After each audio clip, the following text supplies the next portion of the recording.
আসসালামু আলাইকুম। আজকে যাচ্ছি আমরা ঘাসের জমিতে গোবর সার দিতে। রাস্তাতে কত রাজহাঁস পাতি হাঁস বসে আছে। এখন আমরা কলার জমির ভিতর দিয়ে যাব। কলার গাছে এখনো কোনো কলা ধরেনি। এখানে সাইকেল রেখে এখন আমরা হাঁটতে হাঁটতেই যাব। চাচাই তো ভাই মাথাতে গোবর সারের বস্তা তুলে নিয়েছে। পাশে একটি আলুর জমি আছে, আলুর গাছগুলো এখনো বের হয়নি। বাসা থেকে এই জমি অনেক দূরে, তাই আমাদের যাইতে অনেক সময় লেগে যাচ্ছে। পাশেও কলার বাগান আছে। দেখেন এখন আমরা চলে এসেছি ঘাসের জমিতে। জমির সাইডে আরেকটি জমিতে পেঁয়াজ আর রসুনের গাছ লাগানো হয়েছে। মাথা থেকে বস্তাটি নামিয়ে বস্তার মুখটি খুলবে। সারগুলো বাড়িতেই বানানো হয়েছে। এগুলো অনেক ঝরঝরে। এই সার জমির জন্য খুব উপকারী। এই সার জমিতে দিলে ঘাস ভালো হয়। এখন সার জমিতে দিতে লাগবে।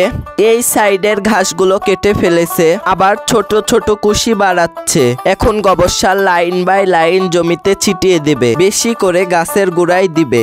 এই গাছ একবার লাগালে আপনার যতদিন ইচ্ছা আপনি সেতদিন রাখতে পারবেন। গাছের ডাল মাটিতে ফেলে রাখলে গাছ বের হয়ে যায়। কোনো সময় খালি পানি দিতে হয়, আর না দিলেও হবে। গ্রামের দিকে যাদের গরুর খামার আছে তারা এভাবেই জমিতে ঘাস লাগায়। এভাবে ঘাস চাষ করলে গরু পালনের খরচ অনেকটাই কমে আসে। ঘাসের জমির সাইডে একটি নাকফুলের গাছ আছে।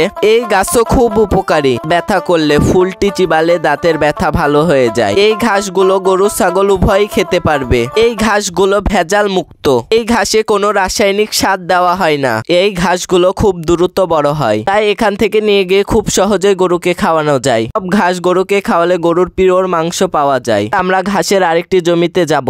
এই জমিতে একই ঘাস চাষ করা হয়েছে। গরু বেশি, তারা আরো বড় জমিতে ঘাস চাষ করে। গ্রাম বাংলার এমন ভিডিও পেতে চ্যানেলটি সাবস্ক্রাইব করে পাশেই থাকুন। আল্লাহ হাফেজ।